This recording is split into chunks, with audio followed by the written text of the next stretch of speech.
Donc bonjour à tous. Alors effectivement, on va compléter ce qu'a commencé à dire Myriam. Donc moi, je vais vous parler un peu des réponses observées des arbres aux variations du climat.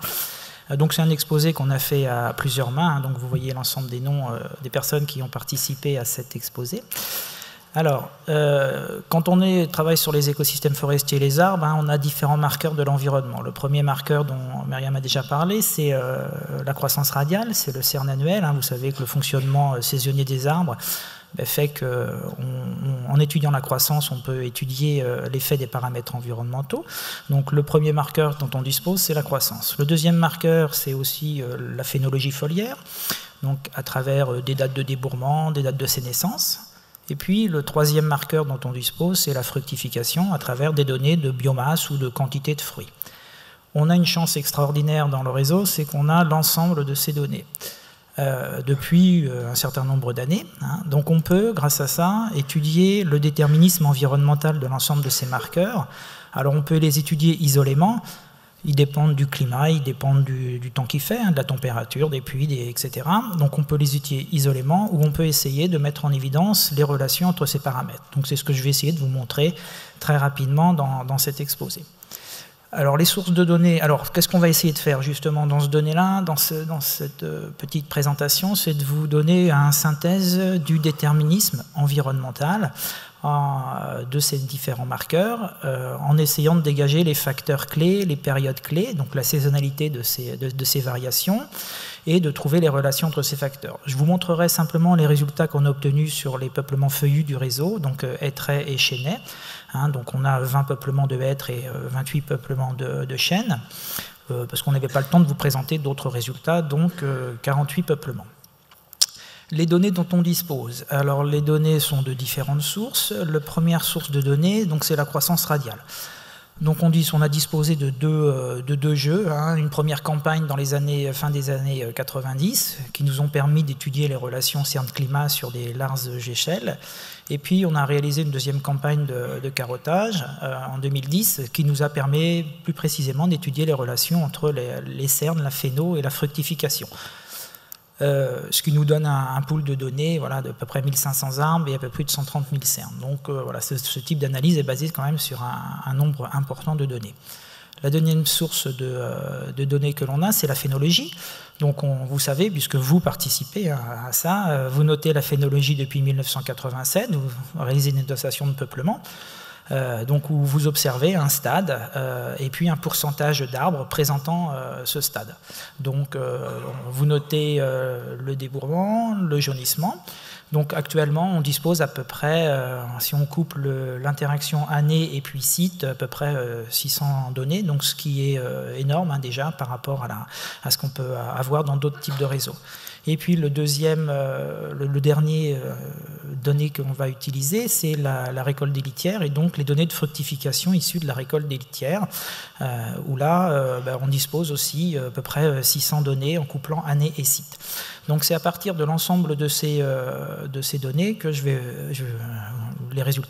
vous présenter les résultats issus de l'ensemble de ces données. Donc je ne vais pas du tout présenter de méthodologie, on a essayé de faire un exposé relativement clair et pédagogique, donc on n'entrera pas du tout dans les types d'analyse. Alors les premiers résultats que je vais vous montrer, c'est concernant la phénologie foliaire et donc la variabilité et le calendrier phénologique. Donc globalement, si on regarde sur l'ensemble, la moyenne sur des périodes, la saison de végétation sur les chênaies dure environ 200 jours, donc avec un débourrement mi-avril, et puis une sénescence, un jaunissement complet fin octobre. La saison de végétation apparaît un peu plus courte pour les hêtraies, de l'ordre de 20 jours. Et puis, bien évidemment, on a aussi des gradients est-ouest très marqués qui s'expriment de l'ordre de, si on regarde ce qui se passe entre l'ouest et l'est de la France, des variations de l'ordre de 2 jours par degré de longitude pour les chênes et de l'ordre de 1,3 jours par degré de longitude pour les hêtres. Donc, avec un débourrement qui est d'autant plus retardé quand on est dans l'est de la France.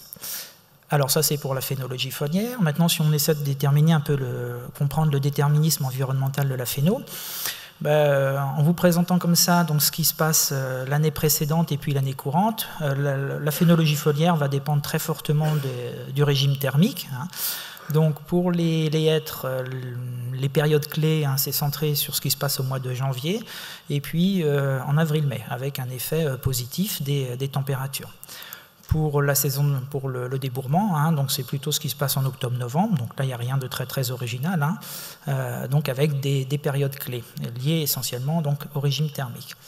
Si on regarde ce qui se passe pour les chênaies, on retrouve aussi des choses qui se passent hors saison de végétation, donc au mois de janvier, et puis un déterminisme du débourrement qui est davantage lié à ce qui se passe en mars-avril, avec, donc si on fait simplement une régression simple entre la température du mois de mars et puis la date de débourrement, globalement, hein, on a environ 3,5 jours, 3,4 jours d'avancée par rapport à une augmentation de 1 degré. Pour ce qui se passe sur la sénescence, on a également un effet des températures du mois d'octobre, hein, et là, si on fait la corrélation très simple entre la température du mois d'octobre et puis la sénescence, on remarque qu'il y a un retard de l'ordre de 2,5 jours par degré. Donc ça, c'est ce qu'on a observé sur la phénologie. Alors, maintenant, si je passe aux résultats, alors j'ai essayé, vous voyez hein, sur la présentation, j'ai laissé en grisé les périodes clés pour le marqueur précédent. Donc, si on regarde ce qui se passe sur la croissance radiale, alors le hêtre, c'est quelque chose de facile, ça marche relativement bien. La variabilité de la croissance radiale des hêtraies hein, est essentiellement liée à la sécheresse et donc au bilan hydrique de début d'été, de juin et juillet. C'est-à-dire que des sécheresses en juin et en juillet vont aboutir à la mise en place d'un cerne fin. Pour les chênaies, les modèles en fait sont plus compliqués, sont moins explicatifs, et surtout on observe une plus grande variabilité du déterminisme des variations de croissance radiale, où là en fait globalement ça s'étend sur l'ensemble de la saison de végétation, donc avec une variation de la croissance radiale qui est liée au déficit hydrique sur l'ensemble de la saison, c'est-à-dire juin, juillet, août, fin juillet, août, septembre jusqu'à octobre, hein. Et donc là de la même façon, des sécheresses importantes en période estivale aboutissent à une réduction de croissance. On observe également chez les chênaies, pour les chênaies, très souvent des effets thermiques hors saison de végétation, donc des périodes hivernales. Donc voilà ce qu'on obtient sur les relations croissance.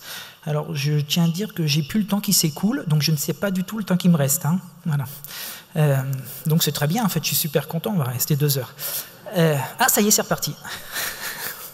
Donc il me reste encore 10 minutes. Si je reprends mon troisième marqueur, la fructification. Alors donc là, c'est des résultats qui sont assez originaux. Donc la dynamique interannuelle. Alors ce qu'on voit, c'est sur la fructification des traits du réseau ornécophore. Alors là, c'est assez intéressant, c'est qu'on a un cycle bisannuel, c'est-à-dire qu'on a une très forte fructification tous les 2 ans pour les traits du réseau ornécophore. En moyenne, donc, on produit à peu près 180 kg par hectare et par an de faine, avec une très forte variabilité entre les années, avec un maximum en 2004 de presque 600 kg par hectare en moyenne, donc après la sécheresse de 2003, et puis un maximum absolu observé de l'ordre de 1400 kg par hectare. Donc un cycle très fortement bisannuel observé sur l'ensemble des peuplements. Si on regarde ce qui se passe sur le chêne, c'est totalement différent puisque c'est totalement acyclique, où en fait on a des productions de glands qui sont très erratiques, qui sont très variables d'une année sur l'autre, très variables d'un peuplement à un autre, et donc il n'y a pas du tout de synchronisme, en tout cas ça paraît complètement acyclique. Alors en moyenne, il y a à peu près 250 kg par hectare et par an de glands produits, mais là aussi, très très fortement variable. On peut avoir des années où il n'y a pas du tout de glands, suivies par des années où il y a une très forte fructification. L'année le record, ça a été l'année 2007. Donc souvenez-vous, 2007, c'était une année avec un printemps absolument extraordinaire, avec des températures printanières très très élevées. Et puis un maximum absolu de plus de 2 tonnes par hectare de glands. Donc ça, c'est ce qu'on a observé sur la dynamique interannuelle de la fructification. Donc des traits très très différents. Si je reprends un petit peu mon schéma global, donc j'ai toujours laissé en grisé ce qu'on a observé avant. Donc si je regarde maintenant sur le déterminisme, alors c'est essentiellement lié à la température, hein, et puis dans les modèles, on a aussi mis des sorties de bilan de carbone, c'est-à-dire des grammes de carbone fixés par mètre carré issus d'un modèle, pour voir un petit peu si ça jouait dans la biomasse de fruits la biomasse récoltée ou la quantité de fruits récoltés. Donc ce qu'on observe sur les traits, c'est qu'on a le déterminisme de la fructification est très lié d'abord aux conditions thermiques, donc à travers des périodes hivernales, février, avril et puis octobre, et puis également à un bilan de carbone important pour le mois de novembre, hein, c'est-à-dire que plus vous accumulez du carbone pendant cette période-là, et plus votre biomasse de fruits sera importante. Donc ça, c'est ce qu'on a observé sur la hêtraie. Avec, en fait, les modèles que l'on a utilisés nous permettent de mettre en évidence des effets seuil. C'est-à-dire qu'on est capable, avec la méthodologie employée, de se dire à partir de quand le paramètre joue très fortement. Donc si je vous donne comme exemple la température de février, hein, on observe que quand vous avez des températures de février supérieures à 7 degrés, vous augmentez très fortement la capacité prédictive de vos modèles, donc avec un saut très très important de qualité de prédiction.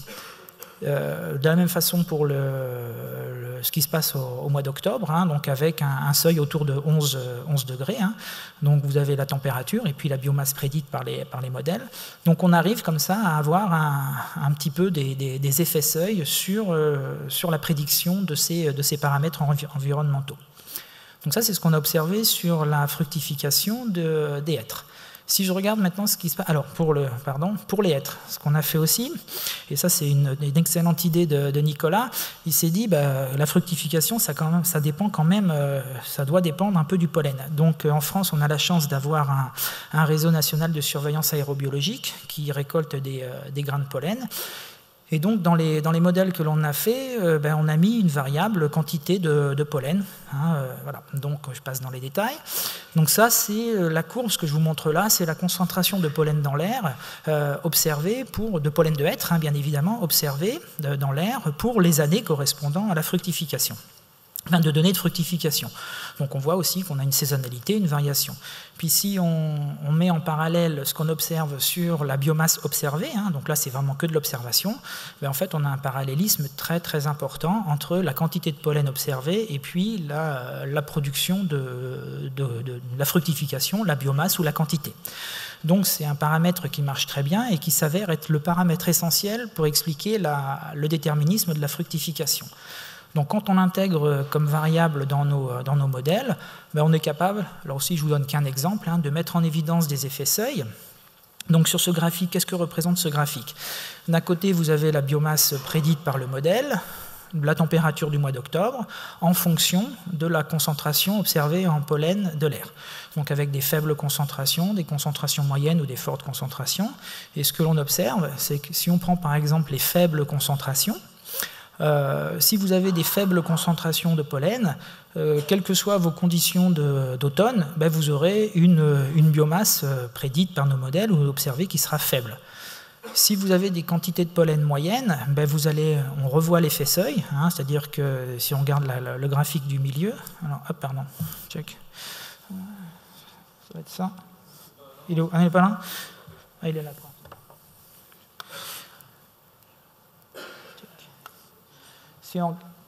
Si on regarde le graphique du milieu, hein, donc ici, l'effet seuil de 11 degrés, il s'exprime un petit peu, mais très peu. Par contre, plus vous avez de pollen, plus l'effet seuil va être important. Et de la même façon, ici, vous avez des fortes concentrations de pollen et des températures élevées, et donc vous avez des productions de biomasse qui vont être très très importantes. Donc il y a une relation très étroite entre l'ensemble de ces paramètres, hein, et le type d'analyse que l'on a fait nous permet de mettre en évidence ce genre de choses. Donc voilà ce qu'on a observé sur la fructification des hêtraies. Maintenant, si je regarde ce que ça donne sur les chênaies, okay, 4 minutes 20 même, il me reste. C'est reparti, hein, tu vois, ça va être bon, t'inquiète pas. Donc si je regarde ce qui se passe sur la fructification des chênaies, comme ce qu'on avait observé pour la croissance, on a de nouveau des paramètres de l'année précédente qui vont interagir, hein, et puis on retrouve les conditions des températures du mois d'avril, et puis par contre là sur les chênaies, le bilan de carbone de fin de saison va fortement interagir sur la production de biomasse ou sur la quantité de glands produits. Alors si on regarde un petit peu les effets seuil, pour la température du mois de septembre de l'année précédente, on a un seuil autour de 16-17 degrés, donc avec des effets qui sont pas optimaux, mais il y a quand même un effet très significatif. Par contre, sur la température du mois d'avril, hein, on voit un effet très très fort avec un seuil autour de 11 degrés hein, sur la production de glands. Hein. Donc c'est-à-dire que quand on a des années où vous avez des printemps avec des températures élevées, vous allez avoir une fructification abondante. Alors, on a essayé aussi bien sûr le pollen, hein, et là le pollen, ça ne marche pas du tout. C'est-à-dire que pour le chêne, on n'a pas, contrairement au hêtre, hein, on n'a pas réussi à mettre en évidence un effet pollen.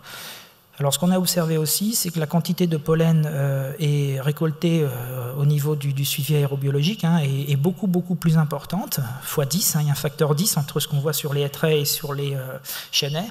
Donc l'hypothèse qu'on émet, c'est que ça ne serait pas limitant. Mais là, c'est à discuter et voilà, on ne sait pas encore trop pourquoi, mais en tout cas, contrairement aux hêtres, ça ne marche pas du tout. On a beau faire tout ce qu'on peut, on n'arrive pas à faire entrer le pollen dans nos modèles. Peut-être que nos modèles ne sont pas bons non plus. Hein, voilà. Et puis, donc, si je fais maintenant le bilan un petit peu de tout ça, donc j'ai récapitulé.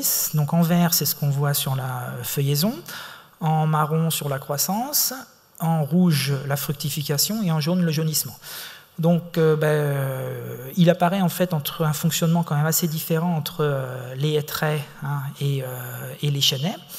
Et donc pour les hêtraies, le déterminisme de l'ensemble de ces facteurs environnementaux se passe essentiellement sur l'année en cours, hein, l'année courante, alors que pour les chênaies, il y a un certain nombre d'effets, d'arrière-effets, ou de ce qui se passe avant en tout cas, qui vont jouer sur la croissance, sur la phénologie ou la fructification. Donc on a un déterminisme qui est quand même assez différent, avec des périodes clés différentes. Donc ces deux espèces vont fonctionner différemment. Ça, c'est à peu près clair maintenant. Elles fonctionnent différemment. Alors, pour finir, les relations entre fructification, phénologie et croissance. Alors, ça va aller très vite. On n'a pas réussi à mettre en évidence de relations entre croissance, feuillaison, jaunissement, entre feuillaison, jaunissement et fructification.